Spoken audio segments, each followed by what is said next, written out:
Boa noite a todos. Eu que agradeço de coração o convite que a Priscila nos fez para nós, os palestrantes, conversantes do Grupo Espírita Obreiros da Nova Era.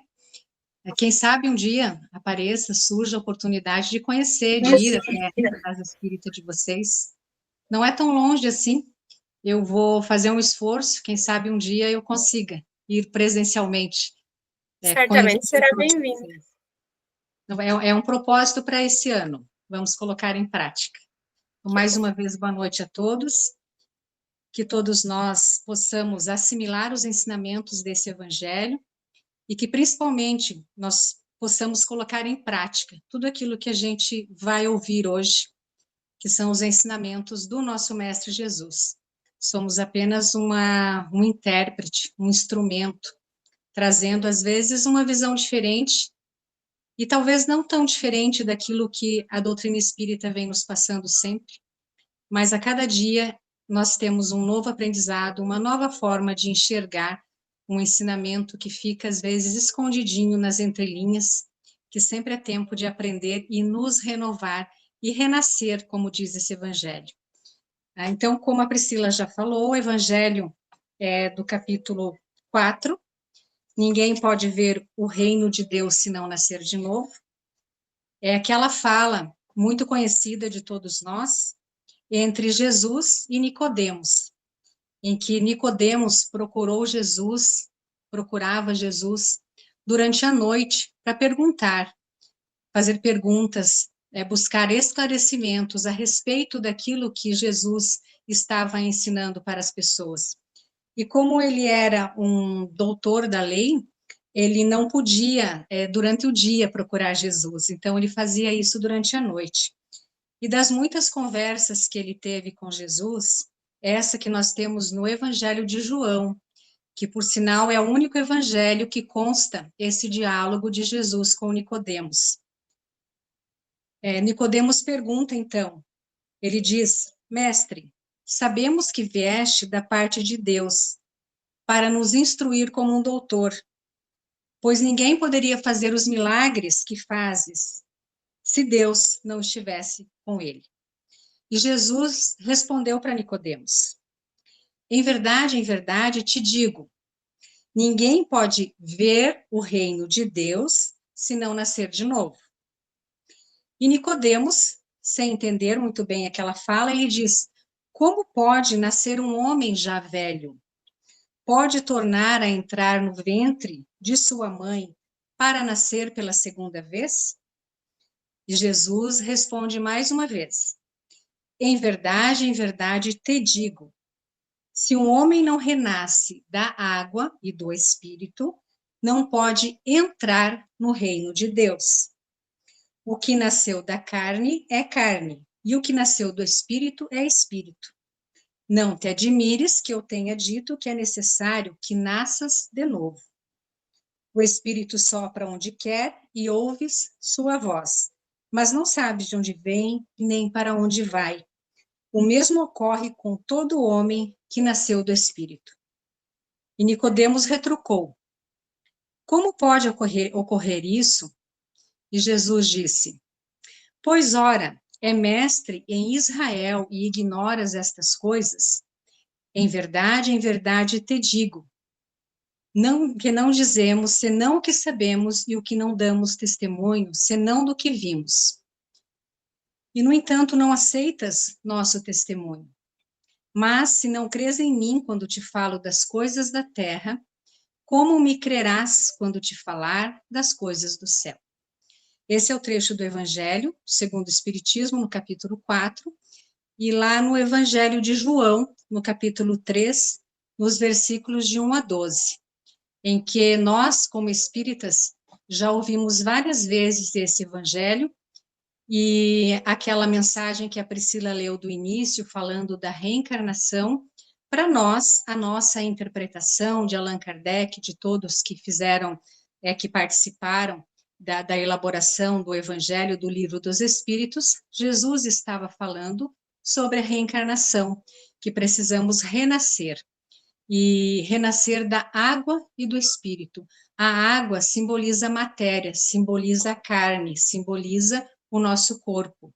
A nossa volta a um corpo físico para a nossa vida, para a nossa experiência através de uma reencarnação, que é uma oportunidade bendita que Deus, nosso Pai amoroso, justo e bom, dá a cada um de nós para que nós possamos ressarcir, pagar, de certa forma, nossos débitos contraídos em vidas passadas. Deus é bom, justo, não nos castiga, nos dá novas oportunidades de refazermos, reharmonizarmos aquilo que, por ignorância, em outras vidas, em outras existências, nós fizemos errado. Então, essa primeira interpretação que nós temos. E o interessante de nós observarmos nessa fala de Jesus é que primeiro ele fala que ninguém pode ver o reino de Deus se não nascer de novo. E depois ele fala que ninguém que não pode entrar no reino de Deus. Se um homem não renasce da água e do espírito, não pode entrar. Nós podemos interpretar, observar essas duas palavrinhas como coisas diferentes. Ver é olhar de longe, é observar, é almejar chegar lá. Mas para entrar nesse reino de Deus não é fácil, nós sabemos disso. E aí nós podemos, então, partir para outra interpretação que a doutrina espírita vem trazer para nós, através do que é tanto falado, né, nas palestras, e é trabalhado muito em cima disso, que é a nossa reforma íntima, para que a gente consiga, além de ver o reino de Deus, almejar, querer chegar lá, para que nós possamos entrar nesse reino de Deus, nós precisamos nos transformar. Falando sobre a reencarnação, Allan Kardec, ele não, no início, ele não acreditava, ele tinha uma certa resistência em acreditar, em aceitar a reencarnação. E ele, como um bom estudioso que ele era, ele foi em busca de respostas, para que então só depois ele colocasse nos livros a respeito disso. Ele se baseou no princípio dos atributos de Deus, que Deus é bom e justo. Ora, Deus, sendo justo, ele não vai dar aos seus filhos, a nós, as coisas diferentes. Ele não privilegia ninguém. Ele dá a cada um segundo as suas obras. Se nós tivéssemos somente uma encarnação, que seriam essas duas hipóteses que o Allan Kardec estava estudando, então existe a reencarnação, não existe a reencarnação, Deus é bom e justo, não tem como mudar isso, é um atributo de Deus. Deus sendo bom e justo, se nós tivéssemos somente uma vida, ele teria dado oportunidades diferentes, ele teria tratado seus filhos de forma diferente. Basta nós olharmos, é o que a gente sempre fala, normalmente é o que faz as pessoas procurarem uma casa espírita, procurarem estudar a respeito da doutrina espírita, é as coisas tão diferentes que nós vemos. Crianças que nascem e em seguida desencarnam, pessoas que vivem longos anos, pessoas que nascem com muita saúde, outras com várias imperfeições físicas, condições diferentes, financeiras, de relacionamento com pessoas. Se Deus é bom e justo, não seria justo a cada pessoa ter, então, essa diversidade de vidas, de existências, de modo de ser.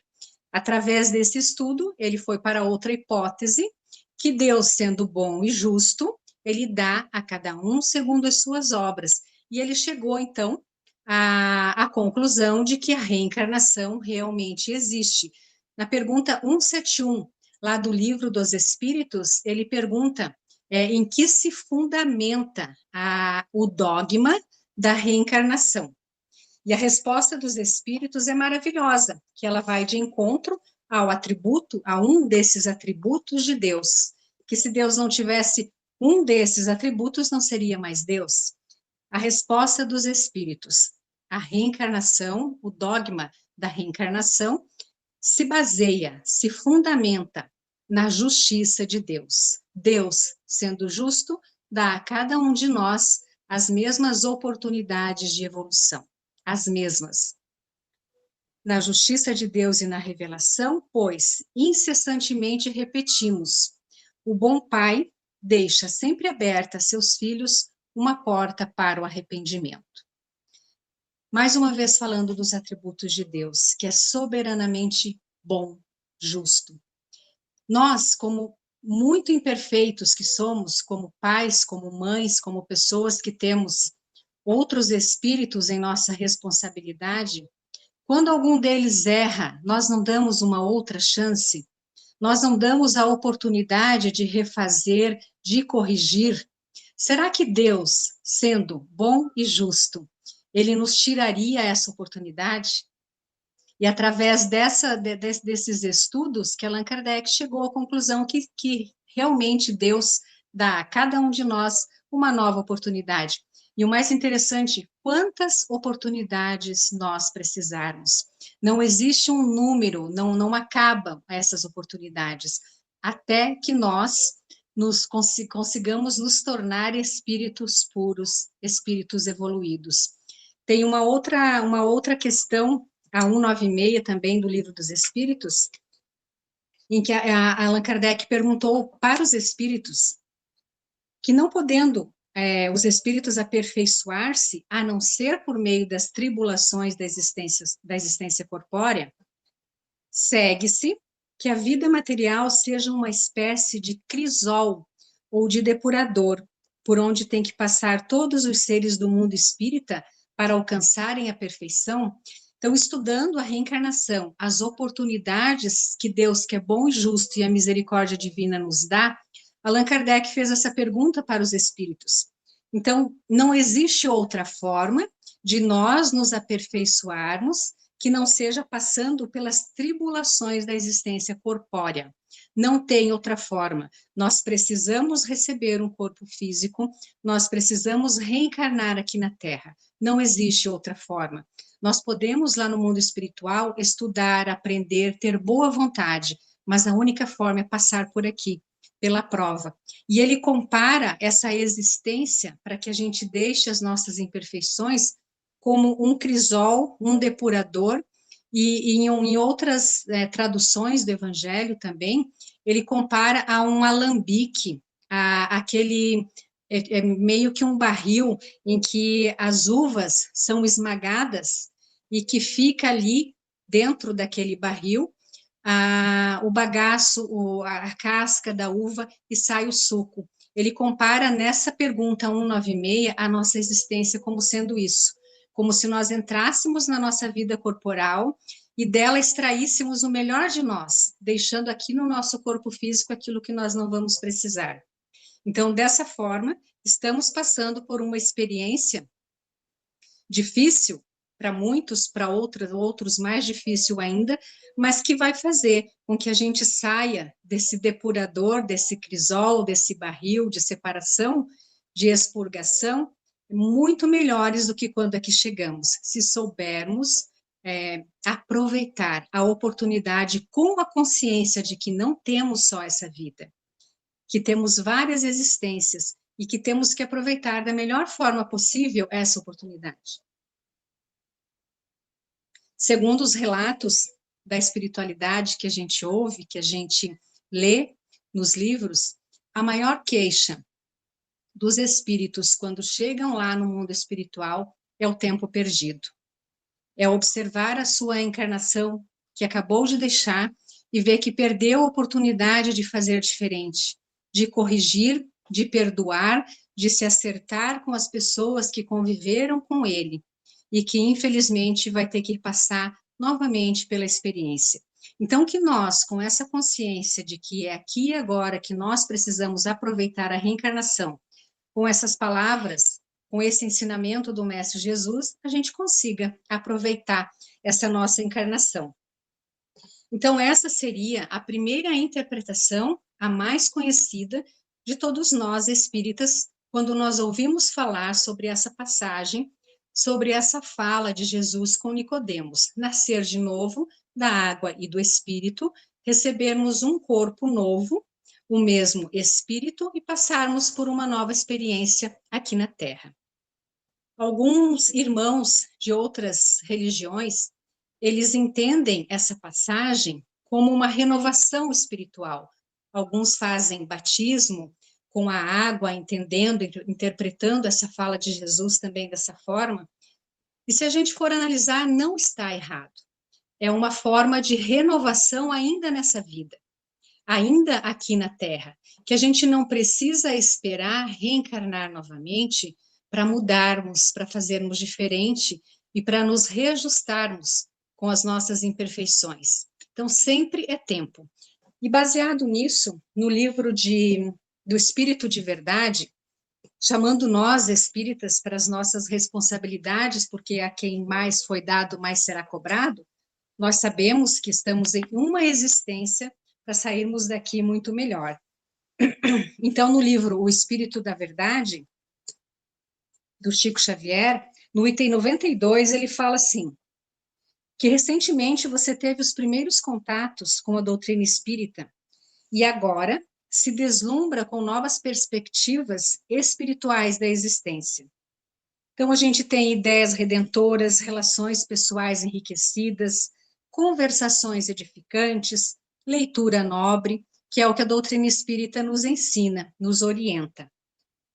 Tornar-se espírita não é santificar-se automaticamente. Não significa privilégio, nem expressa cárcere interior. Essas duas palavrinhas aqui, tornar-se espírita, não nos torna santificados de uma hora para outra. Exige muito esforço, nós sabemos disso. Por isso que Raul Teixeira diz que ser espírita não é para qualquer um, é para quem aguenta. Porque nós não podemos culpar ninguém pelos nossos erros, nós temos que cobrar somente de nós, então a responsabilidade aumenta. Por isso que a gente pode interpretar essas duas palavrinhas aqui, não significa privilégio, porque algumas pessoas, achando que sabem tudo da doutrina espírita, porque já leram muitos livros, se sentem superiores a outras pessoas. Eis aí um dos erros, uma das chagas maiores que Allan Kardec fala, que é o orgulho, a vaidade. Nós não somos mais do que ninguém. Nós temos sim muito que aprender, mas que a gente não deixe que o orgulho tome conta, que nós nos achemos mais do que as outras pessoas, porque lemos talvez um ou dois livros a mais que as pessoas. Isso não nos torna santificados. E outra palavrinha, e nem expressa cárcere interior.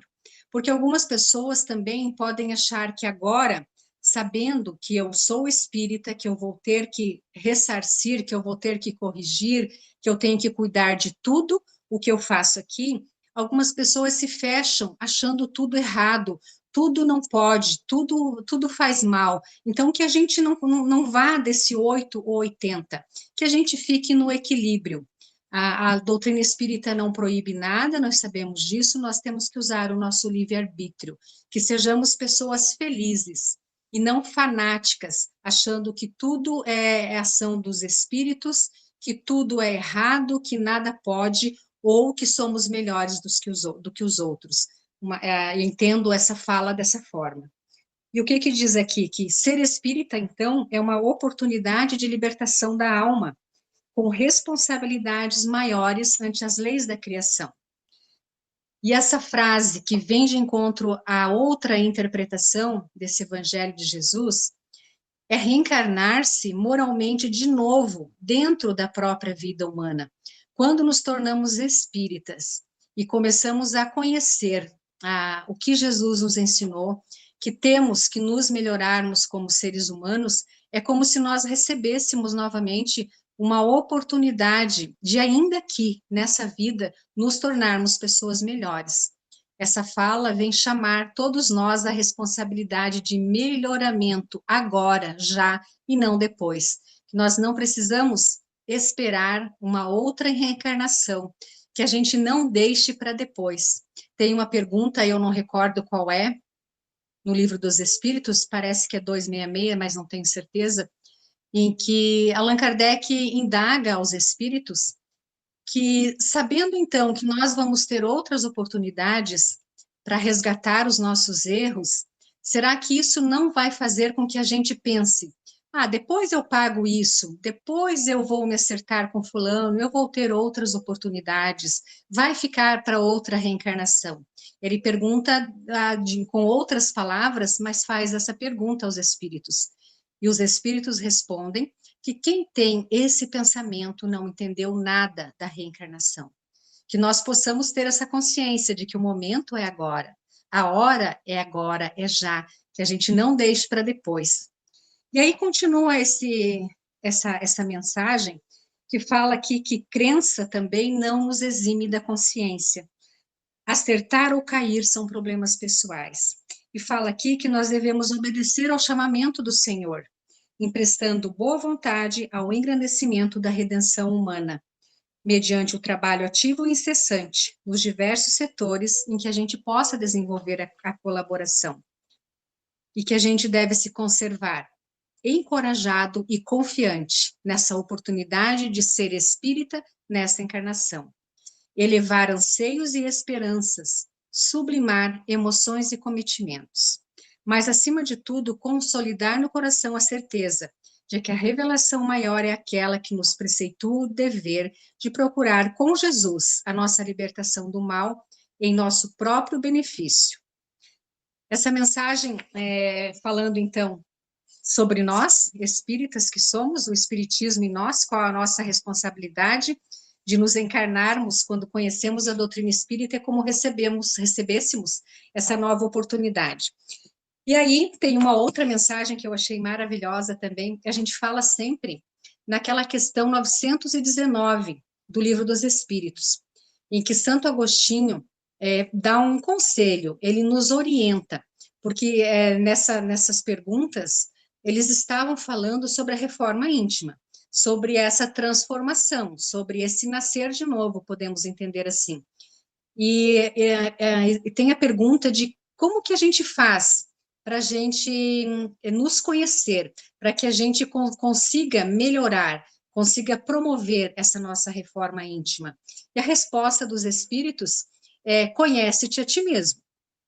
E aí essa resposta ela fica meio vaga. A gente tem que se conhecer, mas será que é fácil a gente se conhecer? Será que nós nos conhecemos ou será que nós não vamos naquele critério dessa mensagem do Espiritismo em você, em que nós, como espíritas, às vezes vamos muito do orgulho de achar que sei muito, até aquele que nos prende, que nos amarra porque achamos que somos espíritas e não podemos fazer determinadas coisas e julgamos as pessoas pelo que elas acreditam. Então, nós temos que cuidar para não ir desse 8 a 80. Então, nós não conseguimos, muitas vezes, ter esse conhecimento claro sobre nós. Nós ou passamos muito a mão na nossa cabeça, ou nós nos cobramos demais, não nos perdoamos, nos achamos muitas vezes imperfeitos para trabalhar, para auxiliar numa casa espírita. As pessoas nos convidam e a gente diz: não, mas eu não sei nada, mas eu tenho vergonha, eu não posso, porque eu ainda não consegui trabalhar o perdão, porque eu ainda perco a paciência, porque eu ainda tenho crises de cólera, de raiva, porque ainda passa pela minha cabeça alguns pensamentos que não estão de acordo com o que Jesus nos ensinou. Então é melhor eu deixar para depois. Então é dessa forma que nós não nos conhecemos. Imagina se nós tivéssemos que esperar alcançar a perfeição para trabalhar na doutrina espírita. Pegando um gancho aqui com, para mim, uma das maiores transformações do Evangelho, desse renascimento ainda em vida, desse nascer de novo ainda em vida, de Maria de Magdala, que depois que conheceu Jesus, se transformou e entendeu o cristianismo, entendeu os ensinamentos do Mestre da forma mais maravilhosa que eu imagino que seja, e Paulo de Tarso, que quando encontrou com Jesus, com aquele clarão que fez com que ele ficasse cego, ele se transformou e saiu a pregar o cristianismo.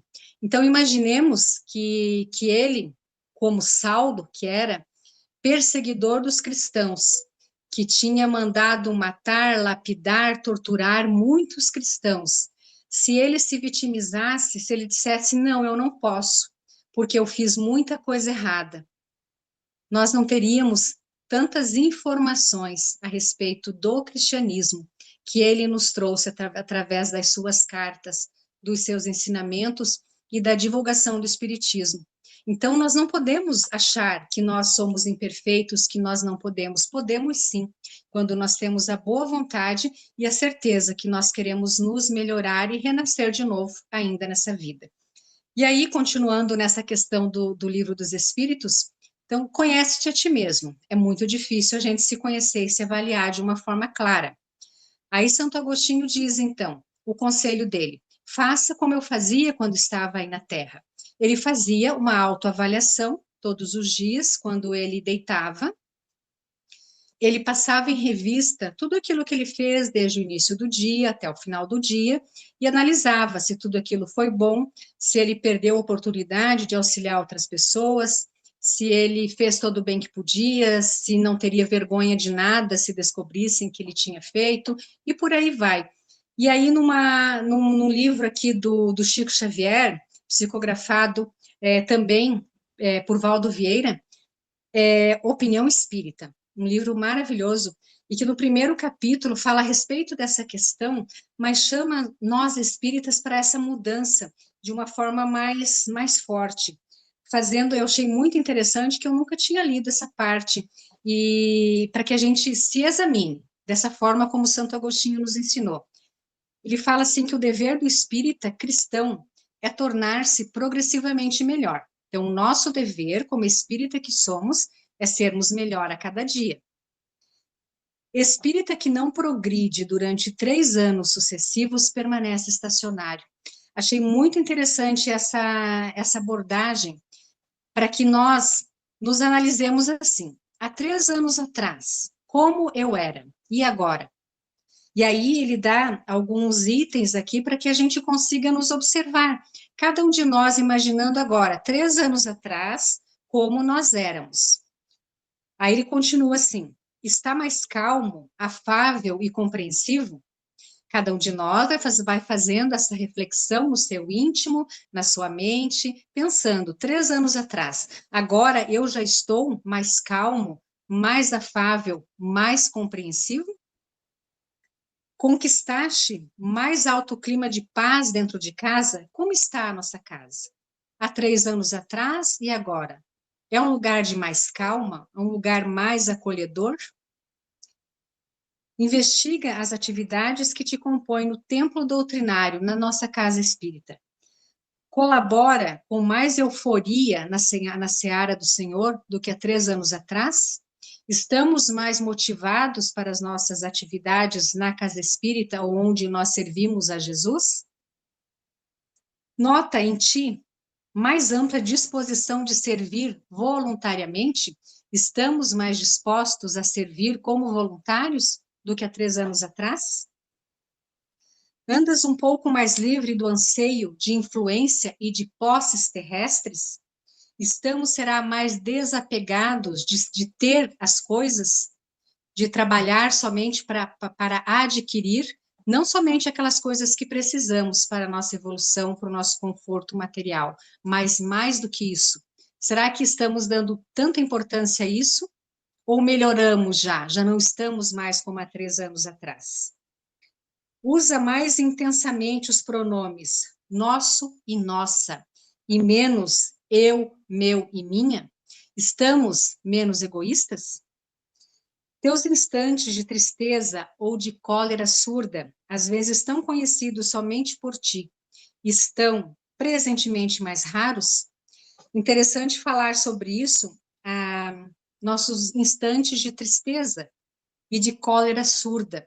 Muitas vezes nós não damos vazão, nós não brigamos, nós nos contemos. Mas será que isso está acontecendo menos nesses 3 anos, em que a gente tem que se conter, com vontade de pular muitas vezes no pescoço de alguém, no trânsito, com mais paciência, tolerando mais as imperfeições, a ignorância das outras pessoas? Porque mesmo essa cólera surda, esse pensamento em pegar alguém pelo pescoço, já está diminuindo? Estamos conseguindo nos conter mais? Podemos entender dessa forma.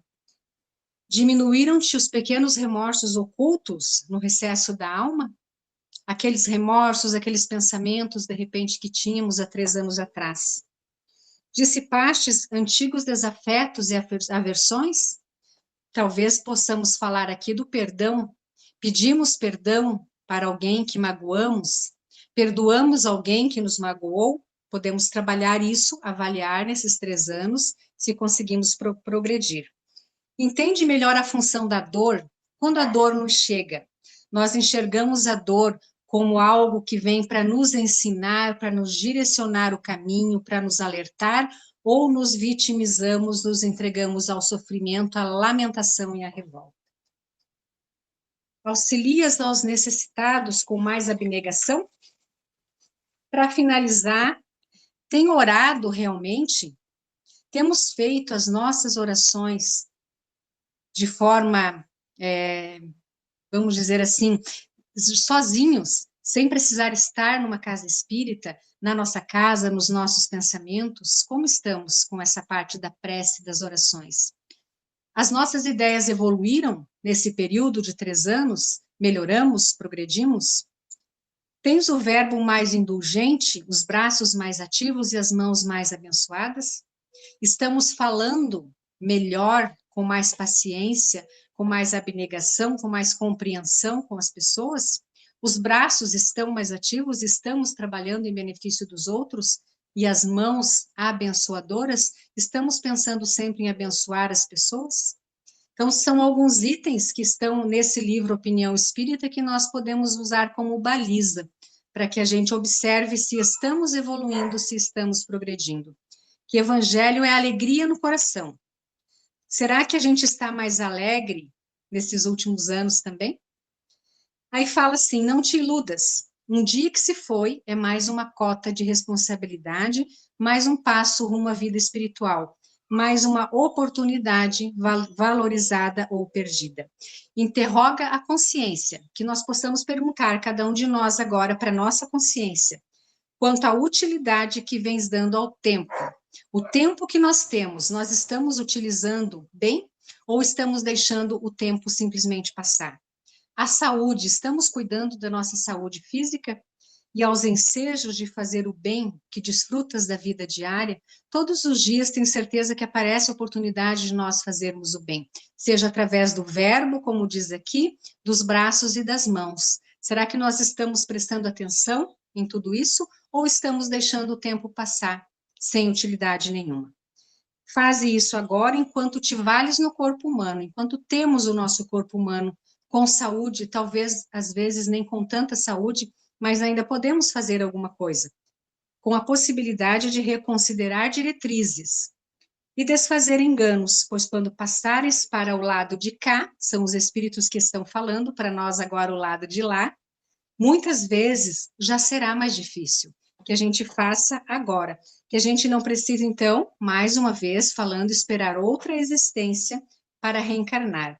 Podemos reencarnar desde já, com o conhecimento que a doutrina espírita nos ensina, nos traz.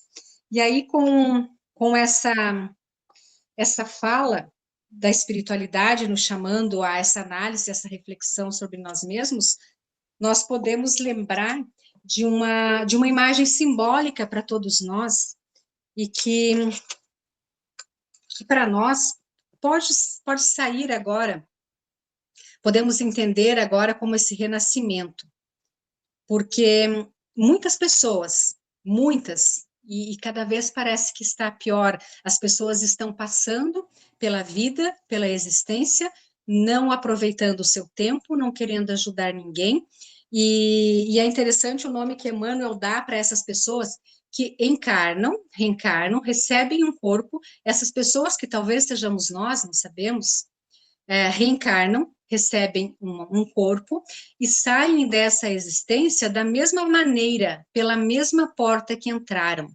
Não evoluíram, não subiram. E que nós devemos receber um corpo e sair dessa existência por uma porta mais acima. Emmanuel fala que o nome isso que acontece com as pessoas de reencarnar e desencarnar da mesma forma, é um ciclo vicioso das reencarnações de baixo teor espiritual. Então, aquela reencarnação que não nos serviu para nada, em que não aprendemos nada, que não auxiliamos, não evoluímos, saímos da mesma forma. Que nós possamos aproveitar sempre é tempo. Se não aconteceu, pode acontecer agora, que a gente possa renascer, usando esse exemplo simbólico de Lázaro, porque Lázaro estava morto. A gente pode usar essa simbologia dessa forma. Ele estava morto, ele estava fechado, estagnado naquele lugar, naquela caverna, naquele sepulcro onde ele estava, na estagnação, no comodismo, na preguiça, na mágoa, nas suas imperfeições. E é interessante a gente imaginar que ele estava atado, ele estava envolto em ataduras. E quando Jesus veio e disse para ele: Lázaro, sai, Lázaro saiu e veio para a vida, e ele renasceu. Nós podemos interpretar o nosso renascimento assim, que nós possamos ouvir a voz de Jesus nos chamando, nos dizendo para que a gente saia, para que a gente saia da estagnação, da mágoa, da ignorância, do comodismo, da cobrança demais dos nossos erros, que sempre é tempo de colocarmos os nossos braços e as nossas mãos, o nosso coração a serviço do Cristo. E essas ataduras podem simbolizar tudo aquilo que nos prende, tudo aquilo que não nos deixa sair e ouvir esse chamado de Jesus. Que a gente possa se desprender de tudo isso. E cada um de nós sabe quais são as ataduras que estão nos prendendo, o que a gente precisa se libertar para ouvir esse chamamento do Mestre e sair dessa caverna em que talvez estejamos mortos, estejamos precisando de uma renovação. Então, esse evangelho, ele vem fazer a gente pensar dessa forma, que a fala de Nicodemos com Jesus fala sobre a reencarnação, mas também pode falar sobre esse renascer de novo ainda nessa vida, que nós possamos aproveitar que sempre é tempo. As reencarnações, elas são solidárias. Então, o que nós conseguirmos melhorar aqui sempre vai nos auxiliar na próxima, porque nós vamos recomeçar a outra existência de onde nós paramos. Então, tudo que nós conseguirmos fazer de melhor aqui será muito bem-vindo. Acho que eu extrapolei um pouquinho o horário, só vou ler aqui uma última mensagem que eu separei para todos nós aqui, para finalizar o nosso evangelho, que está lá no livro Fonte Viva, que o título é Renasce Agora, com relação a esse evangelho de João, que ele fala aqui que cada hora que surge pode ser portadora de reajustamento. Se é possível, não deixe para depois os laços de amor e paz que podes criar agora, em substituição às pesadas algemas do desafeto. Não é fácil quebrar antigos preceitos do mundo ou desenovelar o coração a favor daqueles que nos ferem. Entretanto, o melhor antídoto contra os tóxicos da aversão é a nossa boa vontade, em benefício daqueles que nos odeiam ou que ainda não nos compreendem. Alguém te magoa, reinicia o esforço da boa compreensão. Alguém não te entende? Persevera em demonstrar os intentos mais nobres. Deixa-te reviver, cada dia, na corrente cristalina e incessante do bem. Não ouvides a assertiva do Mestre. Aquele que não nascer de novo não pode ver o reino de Deus. Renasce agora em teus propósitos, deliberações e atitudes, trabalhando para superar os obstáculos que te cercam e alcançando a antecipação da vitória sobre ti mesmo no tempo. Mais vale auxiliar ainda hoje que ser auxiliado amanhã. E com essa mensagem, falando para que a gente renasça agora, para que a gente aproveite o tempo, eu agradeço imensamente a atenção de todos vocês, pedindo que Deus abençoe todos nós, que Jesus nos dê a sua doce paz, que tenhamos todos uma semana abençoada, de muita força, muito amparo, que possamos sentir a presença do Mestre Jesus entre nós. Gratidão por terem me ouvido.